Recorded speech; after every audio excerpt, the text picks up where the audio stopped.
aujourd'hui, c'est l'aboutissement de ce processus qui nous mène à cet atelier de validation. C'est de partager aujourd'hui la vision pour les 3 prochaines années de ce que devrait être le ministère de l'économie et des finances en termes d'organisation, en termes d'accomplissement de sa mission, en termes d'atouts par rapport à son organisation, par rapport à ses ressources humaines, par rapport à ses moyens humains et logistiques et financiers, mais également par rapport à ses contraintes. Parce qu'aujourd'hui, dans le cadre du plan Sénégal émergent, initié par le président de la République, M. Macky Sall, le ministère de l'économie et des finances en charge du pilotage de l'économie.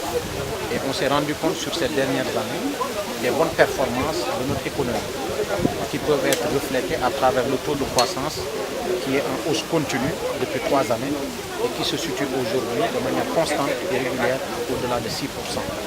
Le niveau du déficit budgétaire qui est passé de 6,7 en 2012 aujourd'hui à 4%. De la mobilisation des ressources publiques aujourd'hui avec les bonnes performances de nos régies financières, en l'occurrence la Direction générale des impôts et des domaines et la Direction générale des douanes, qui aujourd'hui mobilise à seul plus de 1500. On a des performances qui attestent aujourd'hui des bonnes performances et de la bonne tenue de l'économie sénégalaise, qui est aujourd'hui attestée par la communauté internationale à travers des institutions comme le FMI, la Banque mondiale, et également les institutions de notation. Dernièrement, Moody's a réévalué à la hausse la notation du Sénégal sur sa dette souveraine. Et tous ces éléments me permettent de dire avec vous qu'aujourd'hui l'économie sénégalaise est très bien tenue. Il n'en demeure pas moins qu'il y a des défis à relever, il y a des contraintes. Au titre de ces défis, je voudrais rappeler aujourd'hui qu'il nous faut être plus efficace dans la mise en œuvre des politiques publiques. Plus efficace en ce sens que les moyens sont aujourd'hui disponibles, les politiques sont bien planifiées, mais nous avons encore des faiblesses, quelques faiblesses dans la mise en œuvre.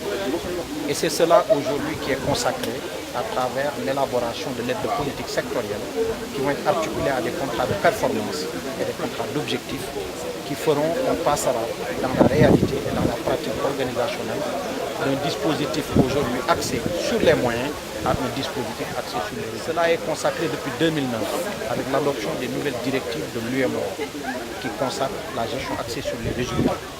Ça veut dire quoi concrètement? Aujourd'hui, les ressources sont allouées et des objectifs sont assignés. Et cela fait l'objet d'évaluations régulières dans le cadre du CAS et dans le cadre du dispositif de pilotage et de suivi interne au ministère et en l'occurrence au ministère de l'économie et des finances, avec notamment la contribution du BOSS, le bureau opérationnel de suivi du plan Sénégal émergent. Nous sommes aujourd'hui dans une réalité de gestion publique qui fait que l'efficacité est mise en avant et nous devons travailler à cela. Je crois qu'un projet de politique publique bien planifié a toutes les chances d'être bien mis en œuvre. Et c'est cela qui est poursuivi pour mieux répondre aux préoccupations de nos concitoyens et mieux utiliser à bon escient les ressources publiques qui sont mobilisées à cet effet. Nous travaillons également à la transformation structurelle de notre économie. Parce qu'au titre des contraintes, je voudrais dire et relever avec vous que l'économie sénégalaise, malgré ses bonnes performances, reste quelque part vulnérable aux chocs exogènes. La présentation de tout à l'heure l'a suffisamment démontré. Et il nous faut travailler à avoir une économie beaucoup plus résiliente. En quoi faisant? En transformant structurellement notre économie de manière à ce que les leviers soient suffisamment solides, que le cadre soit suffisamment robuste pour qu'on ne soit plus tenu aux aléas de la pluviométrie par exemple pour le domaine de l'agriculture, aux aléas de la monnaie qui est le dollar, parce que nous sommes impactés par la hausse du dollar, et également aux aléas liés à quelques ressources naturelles que nous importons en l'occurrence. C'est tous ces objectifs et tous ces atouts que nous avons mis ensemble sur la base d'un diagnostic exhaustif qui nous permettent de déceler nos atouts, nos avantages, nos contraintes et de compiler tout ça dans un document de stratégie qui devrait faire que le ministère de l'économie et des finances devrait être plus que jamais un ministère métier, mais un ministère stratège dans la gestion de l'économie, du cadre macroéconomique et des finances publiques.